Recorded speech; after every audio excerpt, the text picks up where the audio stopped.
వెంకటేశ్వర స్వామితో పెట్టుకుంటే ఎలా ఉంటుందో ఆల్రెడీ చంద్రబాబు గారికి తెలుసు. ఈ మధ్యలో పవన్ కళ్యాణ్ గారు కూడా రుచి చూశారని చెప్పి కొన్ని వ్యాఖ్యలు చేసింది. దీన్ని ఎలా చూడొచ్చు అంటారు?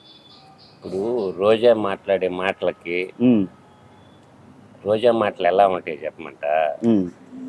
మనకి డ్రైనేజ్ వస్తుంది కదా, నోరు కాదు అది మోర్ అంటారు. ఓకే, నువ్వు మినిస్టర్గా చేసినప్పుడు ఎలా ఉండాలంటే పద్ధతిగా మాట్లాడటం నేర్చుకోవాలి. ఇప్పుడు మనిషిని చనిపోవాలని కోరుకోవటం, చిన్న పిల్లవాడి మీద మార్క్ శంకర్ అబ్బాయి ఎక్కడో సింగపూర్లో ఒక సంఘటన జరిగితే దాన్ని వెంకటేశ్వర స్వామికి ముడిపెట్టడం కరెక్ట్ కాదు. అది మానవతా విలువలు లేని వాళ్ళు మాట్లాడేటటువంటి మాటలు. పాయింట్ 1 తీసుకుంటే గోవుల మీద మాట్లాడుతున్నారు.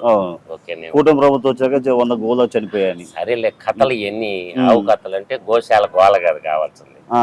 వృద్ధాప్యం వచ్చిన తర్వాత మనుషులు కూడా చనిపోతారు. మీరు అడగాల్సింది ఏంటంటే అసలు గోశాలలో గోవులు ఎన్ని ఉంటాయి? ప్రతి గోవుకి చెవుకి కమ్మేస్తారు. చనిపోయిన ప్రతి గోవుకి ఎటర్నీ డాక్టర్ అంటే పోస్ట్ మార్టం చేస్తారు. ఆ సర్టిఫికేట్లు అడగండి. సో మనిషి చనిపోతే పోస్ట్ మార్టం ఇస్తారు కదా, న్యాచురల్ డెత్, యాక్సిడెంటల్ డెత్ అని అసలు ఇస్తారు కదా.